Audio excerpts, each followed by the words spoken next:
Hello అండి. ఈరోజు చింతపల్లి నుంచి నర్సీపట్నం వెళ్ళే రూట్లో అంటే లంబసింగి దాటిన తర్వాత ఘాటీలో లారీ అదుపు తప్పి గోతిలో దిగబడిపోయిందండి.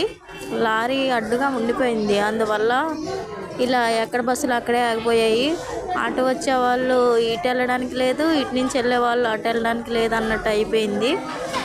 ఇది ఎప్పుడు తీస్తారో మరి. మొత్తానికైతే మేము ఆటోని పట్టుకొని నర్సీపట్నం వచ్చేసాము. ఇప్పుడు మళ్ళీ చింతపల్లి ఎలా వెళ్ళాలో అని ఆలోచిస్తున్నాం. అంతలోకి తీసేస్తారు అనుకుంటా.